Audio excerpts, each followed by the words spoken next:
Bonsoir à tous, frères et sœurs. C'est vraiment un plaisir et un privilège pour moi de continuer avec vous dans cette étude de la parole. Nous sommes rendus au chapitre 1 de Genèse, verset, n'est-ce pas, 23. Je crois que nous nous souvenons que nous avons parlé de comment, dans ce passage, ou alors plus précisément dans le 6e jour, cela nous parlait de Noé et de comment Dieu nous parle au travers de lui de la foi. Parce que Noé, d'ailleurs, dans le livre des Hébreux, au chapitre 11, si on a une bonne mémoire, l'auteur des Hébreux nous parle des héros de la foi et cite Noé. Donc, qui, par la foi, a construit une arche par l'inspiration et la conduite de Dieu et qui l'a amené à échapper à ce déluge, à ce jugement de colère de Dieu dans ce temps-là. Donc, ici, nous voyons vraiment la foi, parce que après le déluge, Noé n'était pas forcément dans une condition vraiment très désireuse, hein, ou enviable pour nous. Hein? Pourquoi? Parce que nous voyons que il est sorti de là, il s'est retrouvé seul avec sa famille. Ce n'est pas très facile comme expérience de se retrouver seul dans le monde entier, étant seul avec les nôtres. Hein? C'est une expérience que, je sais pas, on ne vivra plus. Hein? Parce que c'est pas quelque chose de facile, hein, de normal, de se retrouver seul, hein, en tant que famille dans le monde entier. C'est vrai que, dans un certain sens, on peut dire que l'Église, aujourd'hui, se retrouve un peu comme Noé, hein, dans le monde, un peu comme perdu, un peu comme isolé, seul, hein, mais on n'est pas vraiment seul puisque Jésus a dit qu'il est avec nous, hein, Emmanuel, toujours avec nous. Et de même, Dieu était toujours avec Noé, hein, avec toute sa famille, parce que le même Dieu qui a pris soin d'eux pendant le déluge, avant le déluge et pendant le déluge, il devrait continuer à prendre soin de cette famille et de toute la création qui prenait ou devait encore reprendre son cours, puisque il est clair qu'après le déluge, c'était une nouvelle création. On peut vraiment dire que le déluge a donné le départ à une nouvelle création. Hein? Et l'arche ici est le symbole de Christ. Hein? Ils ont été sauvés au travers de l'arche. Donc, il y a vraiment dans la situation, dans le récit de Noé, hein, l'image d'une nouvelle création, et c'est de ça dont on parle dans cette étude de la parole, la nouvelle création. Donc, nous voyons également que même les plantes, hein, ce n'était pas chose facile, puisque le déluge a duré assez longtemps pour pouvoir lessiver les sols, hein, et bien sûr que ça ne peut pas favoriser, hein, une croissance normale des arbres et de toute la flore. Et pourtant, que on peut voir aujourd'hui, on en est les témoins de ce que cette flore, cette nature a repris, n'est-ce pas, comme si de rien n'était. Et même les animaux qui sont sortis exclusivement, n'est-ce pas, de l'arche, eh bien, c'était pas facile qu'ils puissent remplir de nouveau la terre, puisque les uns étaient pour les autres des proies, hein, et des prédateurs. Donc, il est fortement possible que certaines espèces aient pu disparaître et qu'on n'ait pas pu les connaître aujourd'hui. Mais Dieu, étant Dieu, a veillé, n'est-ce pas, en tout point. Donc, continuons aujourd'hui avec le 6e jour. Le 6e jour à partir du verset 24. Donc, Dieu dit que la terre produise des animaux vivants selon leurs espèces, du bétail, des reptiles et des animaux terrestres selon leurs espèces, et cela fut ainsi.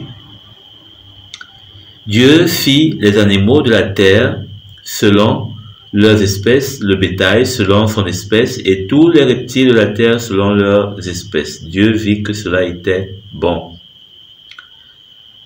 Et Dieu puis dit, faisons l'homme à notre image, selon notre ressemblance, et qu'il domine sur les poissons de la mer, sur les eaux du ciel, sur le bétail et sur toute la terre, et sur tous les reptiles qui rampent sur la terre.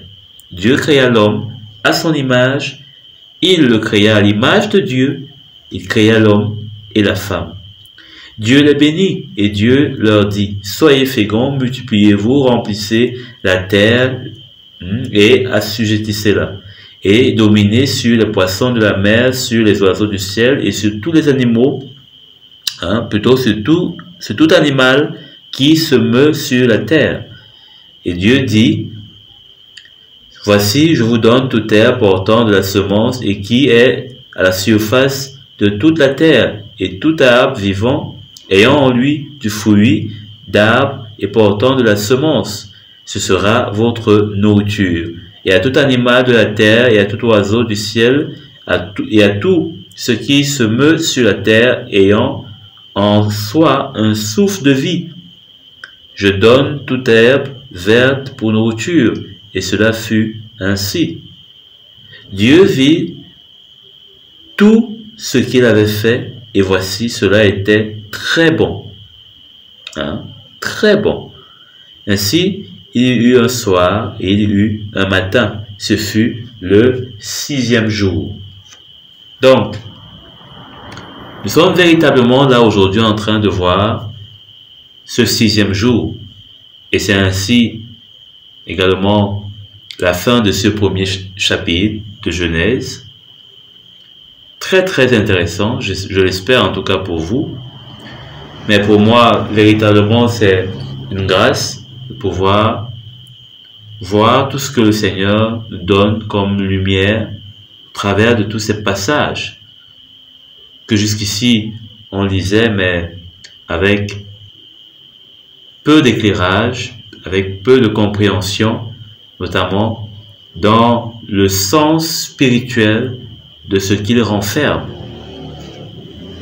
Et donc, si on regarde attentivement dans ce 6e jour, on voit que Dieu a pris soin, avant de créer l'homme, de créer des animaux de toute espèce, du bétail, des reptiles, et des animaux terrestres, etc. Donc, il prend la peine de faire cela le 6e jour. Même dans la version anglaise, c'est pareil. C'est le 6e jour que Dieu crée ces animaux et pas le 5e jour. Ce qui pour moi est un peu pas très concordant, puisque on se serait dit que l'homme aurait l'exclusivité de la création, de sa création le 6e jour. Et que toutes les autres espèces animales et végétales seront, n'est-ce pas, créées dans le 5e jour.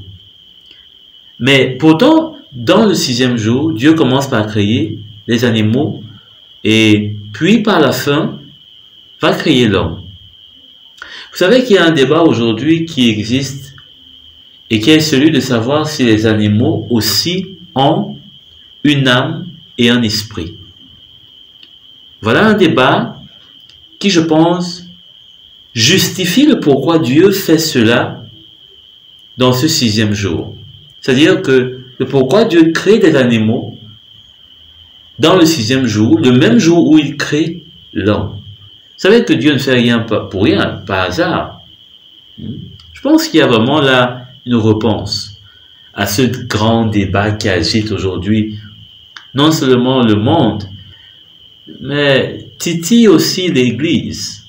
Parce que les arguments et des prétentions de ces arguments, et avec même tout ce qui va avec, vous savez aujourd'hui que dans certains pays, il est permis une union entre un être humain et un animal.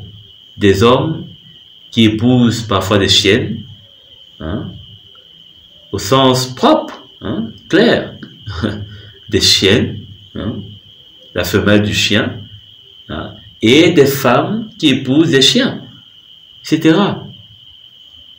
Parfois qu'ils lèguent leur patrimoine à leur compagnon animal.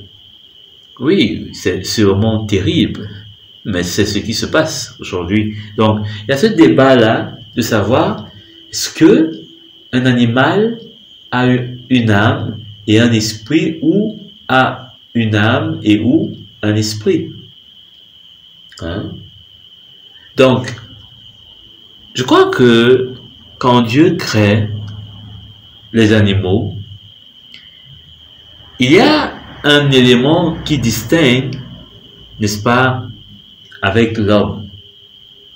Il ne faut pas confondre l'instinct animal qui amène les animaux à réagir d'une façon qui peut faire croire que ils sont dotés des mêmes capacités que les êtres humains. Parce que c'est là que certains veulent pousser, je peux utiliser cette expression, le bouchon très loin, pour pouvoir par la suite commencer parfois à interdire la consommation d'animaux. Vous savez qu'aujourd'hui, il y a des grands lobbies, des groupes d'influence qui essayent d'imposer cela. L'interdiction de consommer tout ce qui est animal ou dérivé d'animaux à l'homme. Donc, voilà, je crois, un débat qui doit perdre de son importance aujourd'hui, parce que c'est clair que c'est à l'homme qui a été donné le pouvoir de dominer sur toute la création. D'autant plus que c'est sur lui que Dieu a émis un souffle, a soufflé, n'est-ce pas, en lui, et pas du tout sur les animaux. Et le souffle ici nous parle d'un esprit qui a été communiqué à l'homme. On peut donc dire que les animaux n'ont pas d'esprit, si on va dans ce sens. Ou alors, d'âme, si, n'est-ce pas, on se limite à ce que les animaux, ils peuvent bien sûr être sensibles, ils peuvent avoir des émotions, mais ce n'est pas comparé avec, n'est-ce pas, ce que l'homme a comme émotion, a comme toutes sortes, tout ce qui peut concerner, n'est-ce pas, l'âme, les émotions, la sensibilité, donc un sentiment de peur. Ça, pour les animaux, on parle d'instinct animal. On parle d'instinct animal, c'est-à-dire de quelque chose qui est programmé en lui et qui est comme ça de facto. C'est-à-dire que ça n'a pas besoin ça ne dépend pas de celui qui est en face ou de celui qui est... si vous faites grandir un chien avec du vin, ben attendez-vous qu'il sera enragé, hein? Et puis qu'il pourra faire beaucoup de gaffes et de bêtises. Donc, il y a dans l'animal des choses, n'est-ce pas, que Dieu a formées, a faites, mais qui ne peuvent en rien être égalées, hein, avec ce que l'homme a reçu, avec ce que l'homme a, n'est-ce pas, de consubstantiel à sa formation, à sa création. Donc, il faut que ce débat, n'est-ce pas, disparaisse.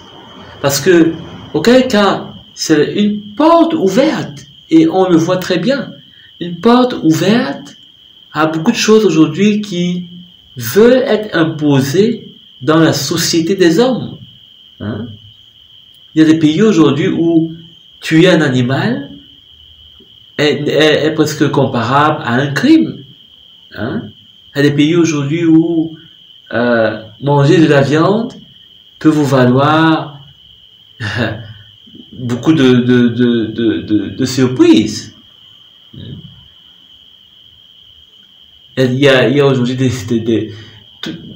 des lobbies très influents, hein, qui mettent de l'argent, hein, qui mettent en œuvre des relations très haut placées pour pouvoir imposer, n'est-ce pas, leur pensée, leur compréhension, leur idée à d'autres, hein, à la société des hommes. Donc, il faut faire attention à ces dangers qui, n'est-ce pas, de plus en plus veulent influencer, veulent, n'est-ce pas, remplir, hein, la vie des hommes, la vie dans les familles, dans les sociétés. Hein. Donc, on va pas s'attarder sur ce débat. On va continuer, mais c'est important parce que je crois que ce que le Seigneur a fait n'était pas en vain. Et il a créé l'homme à la suite parce que les animaux devaient être à la disposition des hommes. C'est pourquoi d'ailleurs Dieu dit que non seulement il va dominer sur, n'est-ce pas, des poissons, hein, de la mer, les oiseaux du ciel, le bétail et toute la terre, hein, et tout ce qui est reptile, qui rampe, hein, il dit que l'homme doit assujettir, hein, assujettir. Ça parle d'une disposition.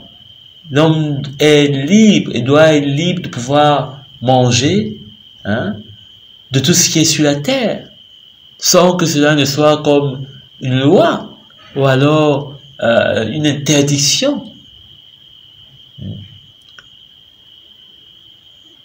Et aujourd'hui, on voit comment est-ce que cela devient, hein, parfois pour certains, des règles qu'ils observent.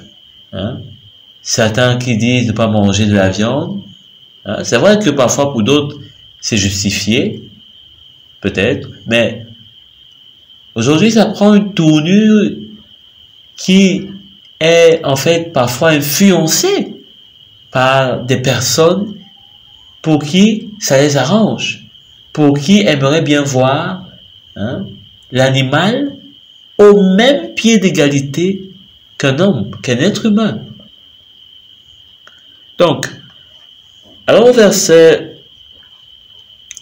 27, donc, où Dieu créa l'homme à son image, et le créa à l'image de Dieu.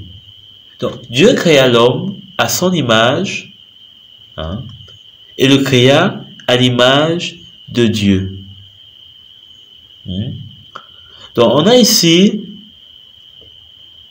Dieu qui, après avoir créé tout ce qu'on a vu depuis le premier verset, hein, le ciel, la terre, les astres, les arbres, les animaux, Dieu crée l'homme. Et il le crée pas simplement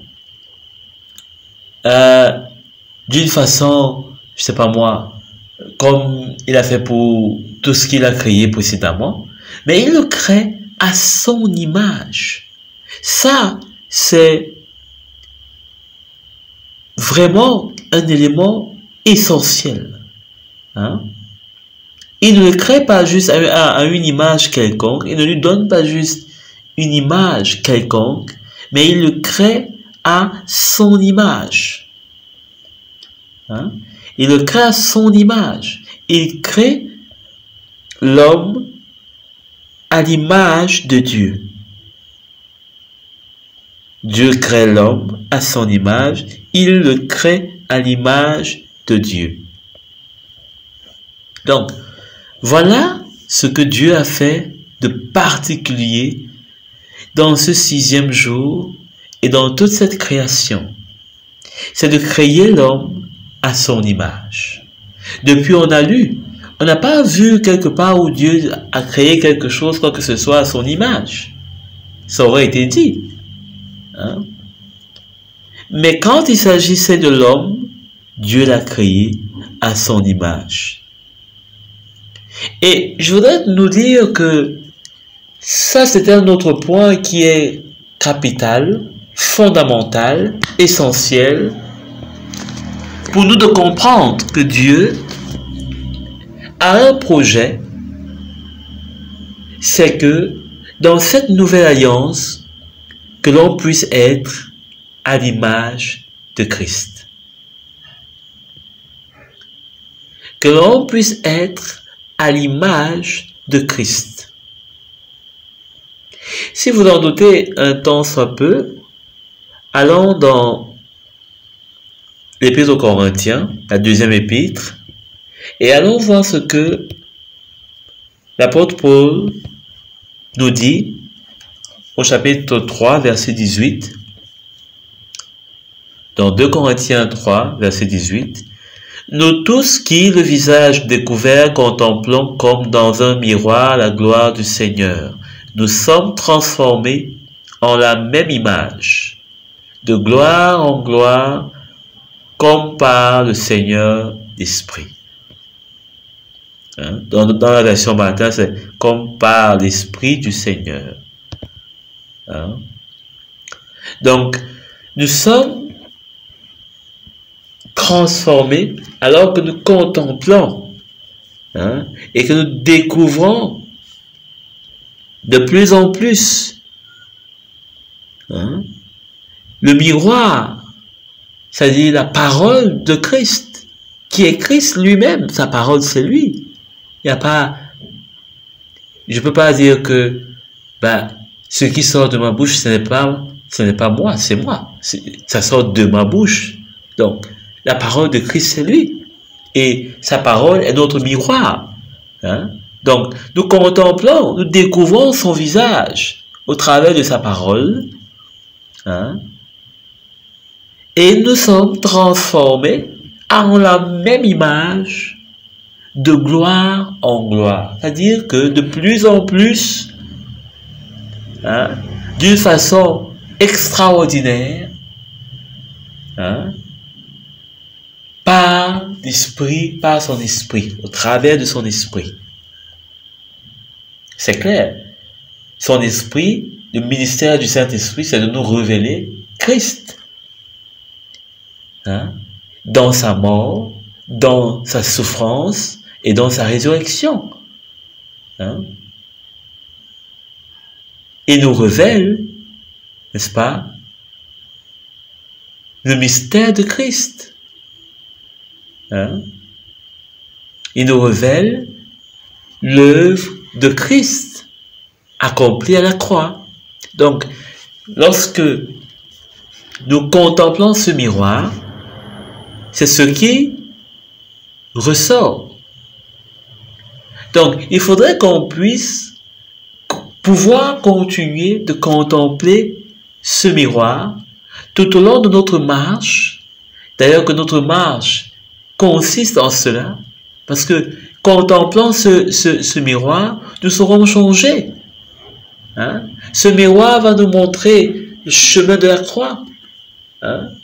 Ce miroir va nous montrer comment nous identifier à sa croix. Ce miroir va nous montrer comment accepter sa mort, comment recevoir sa vie. Hein? Donc, ce miroir qu'est sa parole, et plus précisément la prédication de sa parole, la sainte doctrine de Christ, le message, comme certains pourraient l'appeler, de la croix de Jésus, eh bien, voilà l'œuvre, n'est-ce pas, qu'il doit faire dans nos vies, nous montrer, nous transformer à l'image de Christ. C'est pourquoi lorsque nous parlons de cette nouvelle création, ce n'est pas juste un joli titre dont nous avons trouvé, mais c'est véritablement une œuvre que le Seigneur a commencée et qu'il veut finir, terminer. Hein? Qu'il veut terminer. Donc, nous devons, n'est-ce pas, nous disposer pour qu'il termine cette œuvre qu'il a commencée, cette bonne œuvre qu'il a commencée en nous. Hein? Dans Colossiens au chapitre 1, verset 15, il est écrit « Il est l'image du Dieu invisible, le premier-né de toute la création. » Ah, ça c'est un passage extraordinaire. Il est, parlant de Jésus, hein, et c'est toujours l'apôtre Paul qui parle. Il est l'image du Dieu invisible. Hein? Celui-là qui a créé l'homme à son image, lui qui est invisible. Paul vient révéler ici, dans cet épître aux Colossiens, qu'il est Jésus, parlant de Jésus qui est la parole de Dieu, puisque dans ce commencement, Jean nous dit que Dieu était, la parole était avec Dieu, la parole était Dieu, hein, et toutes choses se sont faites par la parole. Et nous savons que Jésus est cette parole faite chair, et qu'il est depuis le début avec son Père pour faire et pour amener à l'existence cette création dont on lit depuis dans Genèse 1. Mais encore bien plus, il est venu la manifester dans, n'est-ce pas, la perfection. Parce que la première création a été pervertie. Elle a été corrompue. Mais la deuxième, celle-là que Christ lui-même a inaugurée par son sang, par sa mort et par sa résurrection, non seulement elle est incorruptible, mais elle est spirituelle et lui-même, n'est-ce pas, veille sur cette création pour qu'elle ne soit pas endommagée. Hein? Il est le garant de cette nouvelle création. Parce que dans la première création, c'était l'homme qui était le garant, puisque c'était à lui qui avait été donné le pouvoir de dominer. Hein? C'est lui qui était le gestionnaire de cette création. C'est lui qui nommait tous les animaux. Mais dans la seconde création que Jésus a inaugurée, c'est lui-même qui est le maître. C'est lui-même qui conduit toutes choses. C'est lui-même par son esprit, comme on l'a lu, qui est à l'œuvre. C'est lui qui est à l'œuvre. Et c'est d'ailleurs lui qui est le premier-né de cette création. Hein? Et en lui, vous savez qu'en Dieu, il n'y a pas d'imperfection. Il n'y a pas de raté. Donc, si nous sommes dans cette nouvelle création dont il est le premier-né et dont il est notamment la semence, eh bien, on peut être sûr que cette nouvelle création, cette deuxième création, n'est-ce pas, ne peut qu'être parfaite. Ne peut qu'être parfaite. Et c'est pourquoi nous aussi, nous sommes transformés, étant issus de l'ancienne création corrompue, déchue, hein, flétrie, nous serons transformés à l'image de la nouvelle qui sera incorruptible, qui sera parfaite. Hein? Donc Jésus lui-même en est le premier-né, c'est-à-dire la première bouture, la semence originelle, le vrai cep. Hein? Donc, c'est merveilleux, bien aimé, c'est vraiment merveilleux tout ce que on voit là. Et comment ne pas également lire dans Éphésiens? Dans Éphésiens, toujours l'apôtre Paul, il dit « Jusqu'à ce que nous soyons tous parvenus à l'unité de la foi et à la connaissance du Fils de Dieu, à l'état d'homme fait, à la mesure de la stature parfaite de Christ. » Ça tombe bien parce que je parlais tantôt de perfection. Hein? Donc, ici, c'est clair que Christ est la stature parfaite. C'est l'image parfaite que Dieu voulait en l'homme. Et Christ seul a pu être cette image parfaite de Dieu. Hein? Et c'est pourquoi, étant en lui, on peut être sûr que nous aussi, loin d'être des copies imparfaites, parce que la copie est toujours imparfaite, toujours, mais nous serons, n'est-ce pas, à l'image même et à la mesure de sa stature parfaite, celle de Christ. C'est extraordinaire. Et c'est ce qui doit animer notre course, notre foi. C'est ça l'objet de notre foi. Puisque Paul dit que jusqu'à ce que nous soyons tous parvenus. Du reste, dans ce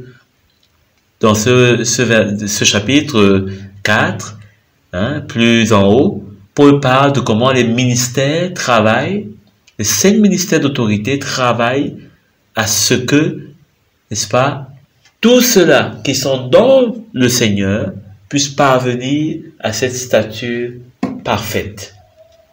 Donc, c'est vraiment un challenge. C'est l'un des challenges aujourd'hui de l'Église. Non seulement l'unité de la foi, mais d'amener les chrétiens, d'amener les brebis à grandir dans la maturité pour devenir de plus en plus, parce que c'est juste à ce que Jésus revienne. Ce n'est pas parce qu'on a fait 30 ans qu'on est devenu, non. Hein? Mais de plus en plus, hein, on a lu de gloire en gloire, de plus en plus, à l'image et à la mesure de la stature parfaite de Christ.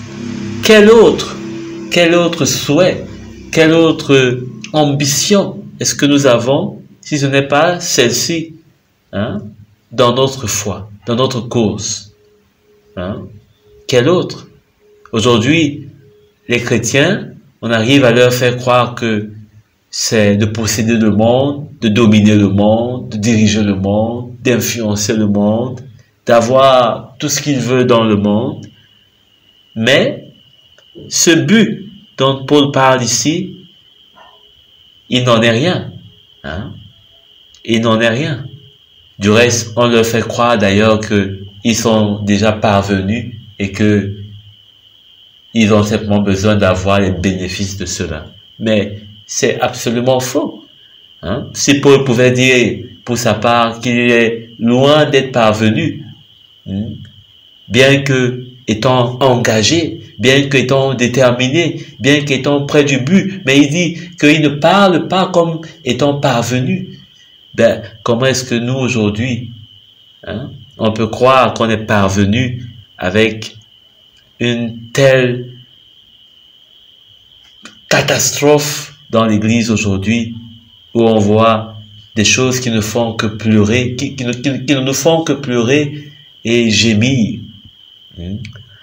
Donc, que le Seigneur nous aide à retrouver le véritable sens et but de pourquoi le Seigneur nous a appelés, hein, nous a sauvés en espérance et nous a donné cette vocation d'être enfant de Dieu. Hein. Je le répète, le but, c'est de devenir à l'image et à la stature parfaite de Christ de plus en plus. Bien sûr, qu'on prend notre croix, puisque le miroir nous montre le chemin, ce chemin, hein, où on est perfectionné, où on est transformé de plus en plus à son image, mais au travers de la croix, au travers de cette mort et de cette résurrection, comme Jésus est passé par. Hein? Si nous sommes ses serviteurs, ne pouvons pas être plus grands que lui. Amen. Donc, nous continuons et nous sommes dans le verset 26. Donc, l'homme a été fait à l'image de Dieu. Dieu l'a fait à sa ressemblance. Hein? Et il dit, n'est-ce pas, qu'il domine. Cela est tellement évident, puisque étant à l'image de Dieu qui domine sur toute chose, il est le roi des rois, le Seigneur des seigneurs, il habite dans les lieux élevés, il ne conteste avec personne, hein? Personne ne lui a donné pour reprendre et personne ne lui a prêté pour, n'est-ce pas, demander son dû. Hein? Il est le grand guerrier, même dans les lieux profonds et abysses. Il est, en fait, Dieu est, il est Dieu, hein? Il est Dieu. Il règne avec puissance. Hein? Donc, créant l'homme à son image et à sa ressemblance, il lui a donné également de pouvoir dominer. Dominer, pas sur l'homme, comme aujourd'hui on voit les hommes qui dominent les uns sur les autres, mais sur la création. Dominer, c'est-à-dire de pouvoir prendre, n'est-ce pas, ce qu'il veut. Hein? L'homme aujourd'hui arrive à prendre du terrain même sur la mer. Hein? On voit notamment dans les endroits célèbres, hein, à Dubaï, comment les hommes arrivent à gagner du terrain sur la mer. Ils dominent. Hein? Ils dominent la création. Il va dans, hein, comment on appelle ça chez les scientifiques, au-delà, hein, des sphères, des sphères notamment célestes, du ciel. Hein. Il va sur d'autres planètes. Hein. On voit tout cela. Il arrive à aller très, très profondément dans les eaux. Hein. Il acquiert un grand savoir. Il arrive à pouvoir maîtriser la nature. Hein. Il connaît quand est-ce qu'il va pleuvoir, quand est-ce qu'il va faire soleil. Il arrive à pouvoir, n'est-ce pas, dominer les animaux. Aucun animal ne résiste à l'homme sur cette terre. Aucun. D'ailleurs, même que cela a été mis en film. Vous connaissez le grand singe, King Kong. Hein? L'homme montre par là que rien ne lui résiste. Hein? Rien ne lui est insoumis. C'est un défi. Les hommes aujourd'hui font le tour de la terre. C'est pour montrer leur domination. Hein? Ils sont dans tous les recoins du monde, en Antarctique, hein? Partout. Ils assujettissent toute la terre. Hein? Ils font tomber des arbres d'une hauteur, hein, tellement élevée. C'est pour montrer leur puissance, leur force. Donc, on a vraiment une domination de l'homme. Malheureusement, c'est une domination charnelle parce que c'est pour satisfaire des besoins toujours charnels, toujours égoïstes, toujours, voilà, tournés vers soi-même de plus en plus.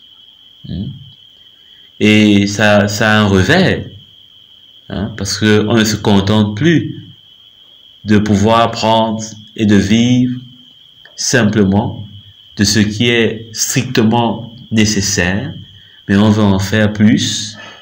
Hein? Au lieu d'avoir une maison avec des carreaux, non, il faudrait du bois partout dans la maison. Et finalement, on rase toute une forêt. Hein?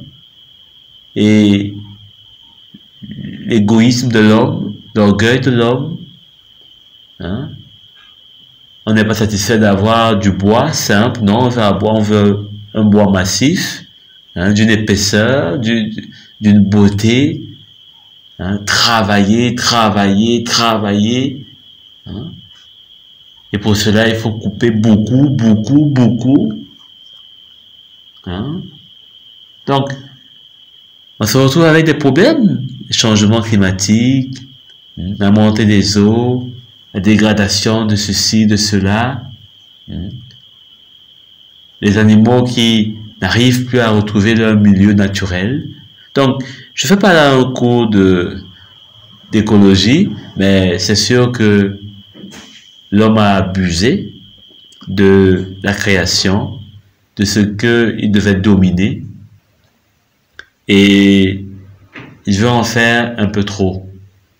Et dans ce trop, il y a de l'orgueil, il y a de l'homme qui veut se satisfaire dans tout ce qu'il veut, dans tout ce qu'il désire, sans Dieu, sans laisser Dieu mettre une limite.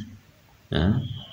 Et ça nous donne une planète qui est comme une bombe à retardement, où certains, selon des prévisions, dans 20, 15 ans, la nourriture sera difficilement accessible parce que les sols sont déjà épuisés et que la population augmente.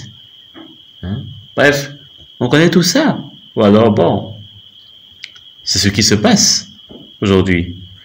Mais continuons pour vraiment toucher ce qui nous intéresse, parce que le Seigneur est au contrôle et il veille notamment sur ses enfants. Donc, l'homme peut se multiplier, soyez féconds, voilà la bénédiction que Dieu donne. Ici, j'aimerais remarquer que Dieu, ici, n'a pas encore formé l'homme. Hein? Puisque au chapitre 2, à partir du verset 4, il est dit, « Voici les origines des cieux et de la terre quand ils furent créés. » Hein? Et au verset 7, « L'Éternel Dieu forma l'homme de la poussière de la terre. » Donc, au chapitre 1, on a l'impression que Dieu parle de quelqu'un, en l'occurrence l'homme, qui sera créé, mais il n'est pas encore créé. Et je crois que ça justifie d'ailleurs terriblement bien la compréhension que ce chapitre, ces premiers chapitres, notamment de la Genèse, ne sont pas à prendre simplement dans le naturel. Mais il y a vraiment une compréhension spirituelle de ce que Dieu avait comme plan et qu'il a accompli au travers de Jésus et de nous qui sommes aujourd'hui les prémices de cette nouvelle création, comme on a lu tantôt. Et pour bien s'en rendre compte, allons lire ce que notamment Jérémie déclare. Parce que, oui, Jérémie, déjà, pouvait s'en rendre compte, pouvait comprendre que Dieu est au courant de lui depuis avant sa naissance. Pouvait comprendre que Dieu le connaissait avant que il ne soit. Dans Jérémie 1, verset 5, il est écrit: avant que je ne t'eusse formé dans le ventre de ta mère, je te connaissais. Et avant que tu ne fusses sorti de son sein, je t'avais consacré et je t'avais établi prophète des nations. Hein? Donc, Jérémie, Dieu lui dit que, pourquoi est-ce que tu as peur? Puisque le contexte là, c'est que Jérémie, il se voit trop petit, il se voit trop incapable de pouvoir faire ce pourquoi Dieu l'appelle. Et puis, Dieu lui dit, non, moi je t'ai connu depuis. Je t'ai connu avant que tu ne sortes du sein de ta mère. Hein? Je pense que c'est David qui, dans un de ses psaumes, dit que Dieu l'a tissé. Dieu l'a tissé dans le ventre de sa mère, dans le sein de sa mère. Hein? Donc, on a des hommes qui comprenaient que Dieu les connaissait avant qu'ils ne soient.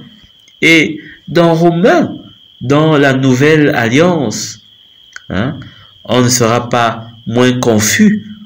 Hein, quand Paul écrit notamment au chapitre 4 de Romains, verset 17, il est écrit: Dieu appelle à l'existence ce qui n'existe pas.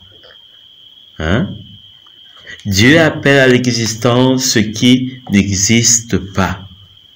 Donc, ici, l'homme n'existait pas encore, matériellement, physiquement, mais Dieu le connaissait déjà. Hein?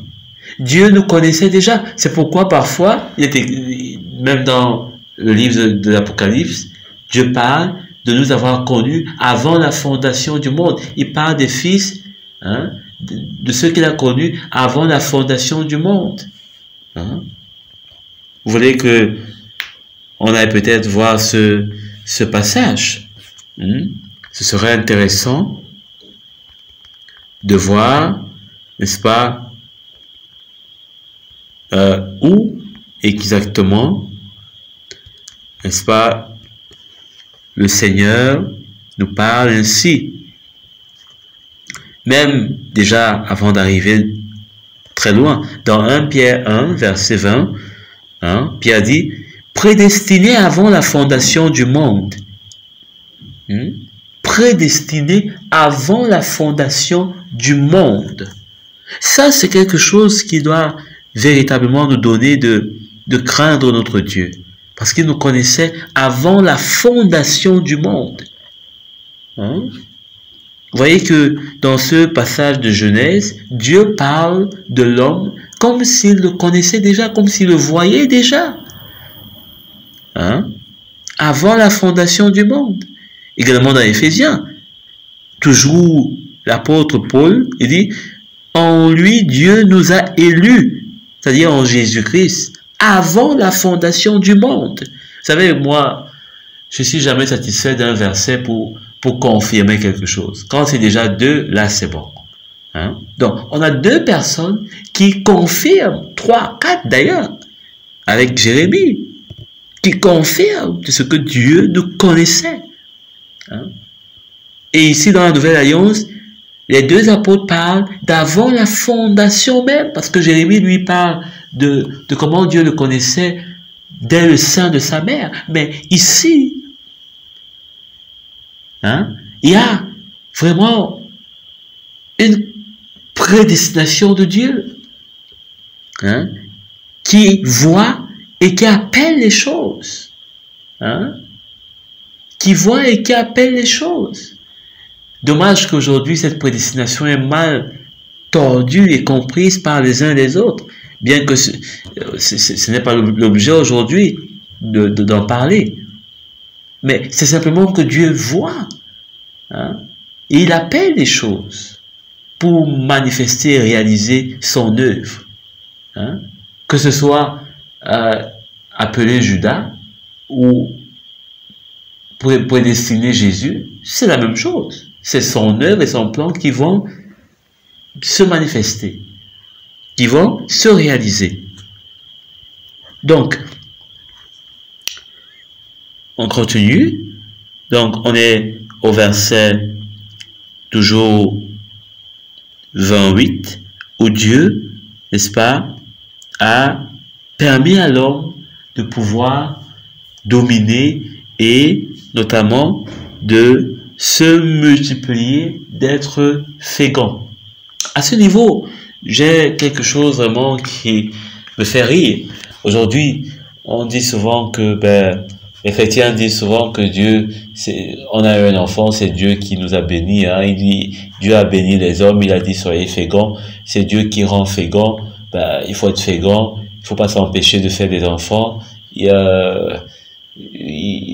Certains même chrétiens, à dire très très extrémistes, poussent jusqu'à dire que il faut pas porter de préservatif, il faut pas essayer de limiter, hein, d'empêcher une grossesse parce que c'est Dieu qui a rendu l'homme fécond et tout et tout. Il y a quand même quelque chose ici, c'est que ça c'est l'ancienne création. Hein? Et puis elle a eu beaucoup de temps de se multiplier. Elle n'a plus besoin de continuer à la multiplier. On ne réalise pas que nous sommes de la nouvelle création. Je crois, je ne suis pas sûr que dans la nouvelle création, Dieu a dit que les hommes se multiplient et qu'ils soient féconds.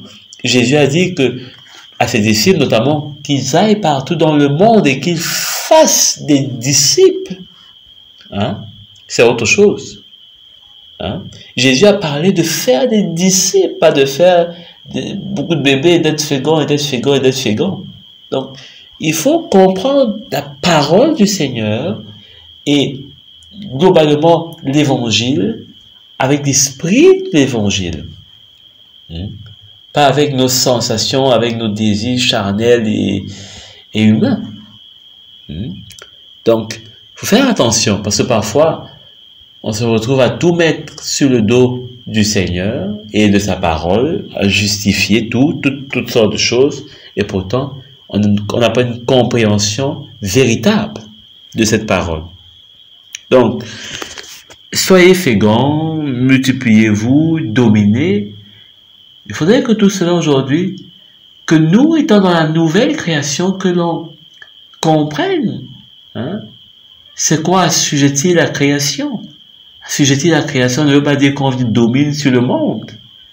Hein? Parce qu'aujourd'hui, il y a cette pensée d'amener les chrétiens à dominer sur le monde. Hein? On vous dit que ce sont les chrétiens qui devraient être, c'est pas moi, les principaux créateurs d'entreprises. Ils devraient également avoir des entreprises. Ils devraient, toutes sortes de domination. En fait, ce que ça cache, c'est plus une domination charnelle pour satisfaire des besoins charnels et égoïstes. Et puis finalement, c'est pour se retrouver en train d'avoir une espérance terrestre, hein, et non plus céleste. Hein, une course qui nous cloue dans le monde et non pas une course qui nous prépare à rencontrer le Seigneur. Donc, il faut faire attention. Hein, les gens parlent de dominer, d'assujettir la terre, comme si c'était aujourd'hui pour nous qui sommes en Christ, d'autant plus, hein, un défi de pouvoir faire concurrence ou c'est pas moi quoi, de rattraper tout ce que les hommes dans la chair, dans le monde ont pu faire. Non, ce n'est pas, on n'est pas dans la même course. Hein? Alors, nous pouvons continuer avec le verset 29, où, n'est-ce pas, Dieu permet à l'homme de pouvoir, n'est-ce pas, prendre soin de lui, de son corps. Hein? C'est pourquoi il lui donne, n'est-ce pas, toute herbe portant de la semence et qui est à la surface de la terre, hein, et tout arbre ayant en lui du fruit. Hein. Tout cela nous parle de ce que Dieu a disposé pour que l'homme puisse, n'est-ce pas, prendre soin de son corps, hein, prendre soin de sa vie terrestre. Hein. Le Seigneur n'est pas opposé à ce que on puisse manger, hein, convenablement, qu'on puisse prendre soin de notre corps, parce que tout cela, Dieu a disposé pour qu'on puisse en prendre, en disposer. Hein? Un chrétien qui ne se lave pas parce que il faudrait que l'Esprit de Dieu vienne lui dire que lave-toi, c'est un peu tordu. Hein? Il y a de l'eau pour que tu prennes soin de ton corps qui soit propre. Un chrétien qui ne mange pas parce qu'il se dit, l'Esprit de Dieu doit descendre pour lui dire, mange mon fils, ça c'est bizarre. Dieu a créé de la nourriture pour que nos corps puissent être ressourcés. Hein?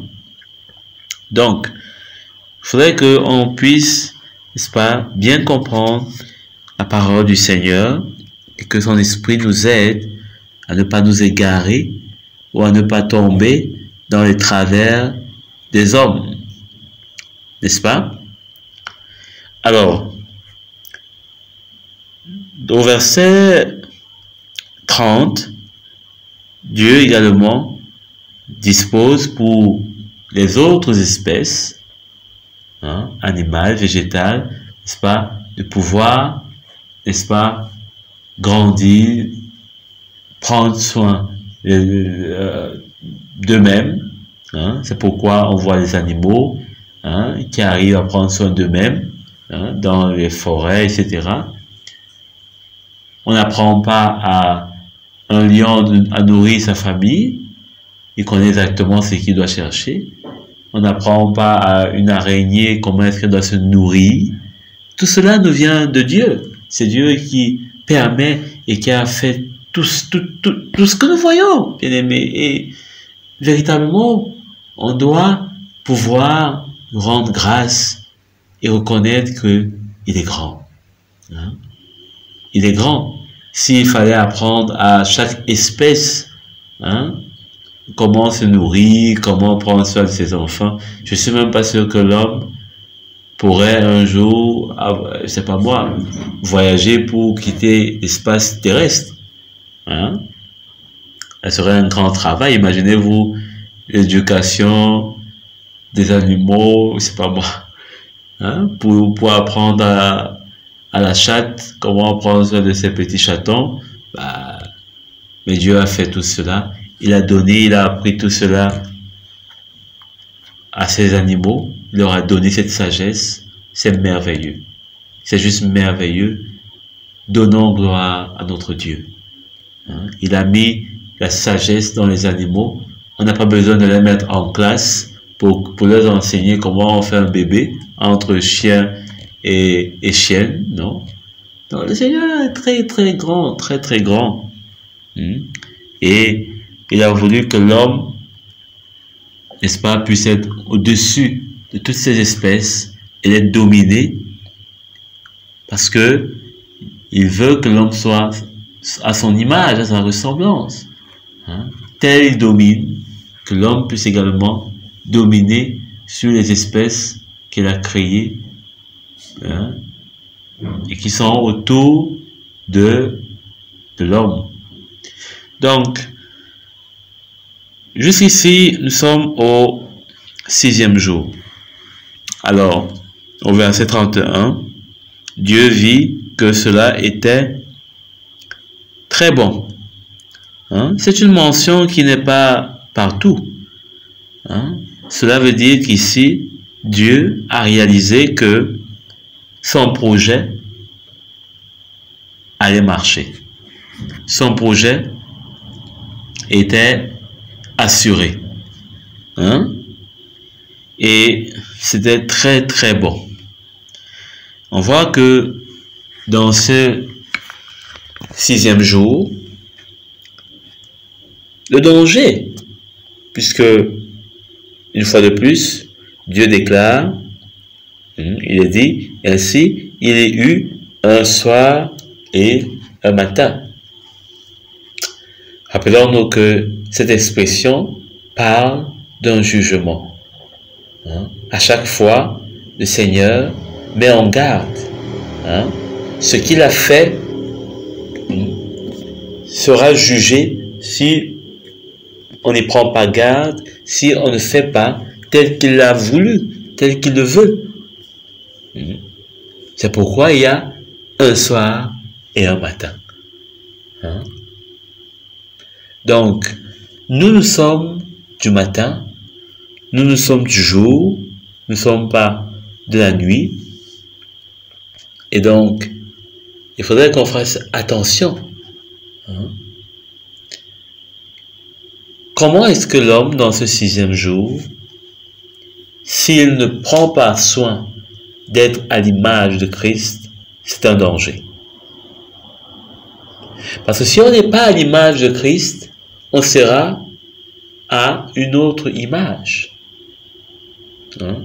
On sera formé en une autre image.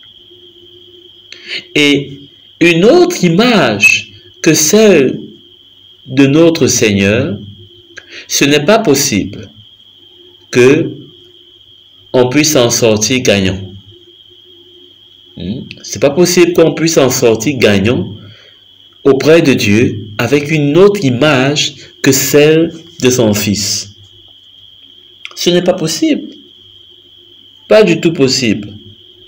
Est-ce que vous avez un autre moyen que vous connaissez pour rendre cela possible? Non. Ce que Dieu dit, c'est ça la vérité, et nous avons besoin d'accepter cela. Une seule image intéresse Dieu en l'homme, c'est l'image de son Fils. C'est l'image de son Fils. Et dans cette image de son Fils, il faudrait que de plus en plus nous puissions la porter, nous puissions, n'est-ce pas, ressembler à cette image. À cette image. Donc, nous savons que l'image de Christ,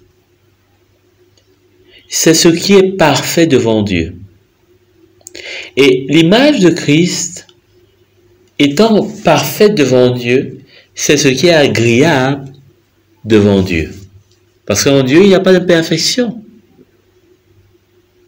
Dans le livre de l'Apocalypse, on voit que la bête avait une image. Je vais juste prendre un passage. Dans l'Apocalypse 14, verset 9, Jean écrit, et un troisième ange les suivit en disant d'une voix forte, si quelqu'un adore la bête et son image, et s'il reçoit la marque sur son front ou sur sa main. Donc, ici, on voit que la bête a une image. Il dit, et s'il reçoit sur son front ou sur sa main son image, il boira lui aussi du vin de la fureur de Dieu. Jusqu'ici, si on s'arrête, on voit que c'est sérieux.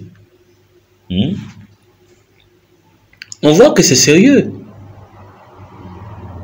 Donc, si quelqu'un adore la bête et son image, et ainsi reçoit la marque sur son front ou sur sa main, il boira lui aussi le vin de la fureur de Dieu. Est-ce qu'on voudrait boire du vin de la fureur de Dieu? Non. Je nous rappelle que dans Jérémie, Dieu dit que au travers d'Israël, il fera boire la coupe de fureur, le vin de fureur à toutes les nations. Il va les enivrer pour les juger par la suite. Pour les enivrer par la fin. C'est-à-dire que, étant ivre de sa colère, étant digne de recevoir son jugement, il va les pousser à faire des choses. Ils vont se rendre coupables. Ils vont se rendre coupables à travers de bien des choses. Le Seigneur dit cela dans Jérémie. Donc, est-ce qu'on voudrait avoir part à cette coupe? Cette coupe de fureur? Non. Parce que cette coupe de fureur n'est pas pour notre bien. La coupe de grâce qu'on devrait plutôt boire, c'est celle que Jésus nous donne. Celle qui nous fait communier avec son sang, avec sa mort et sa résurrection. Mais la coupe de fureur, elle nous met, n'est-ce pas, sous l'épée de Dieu.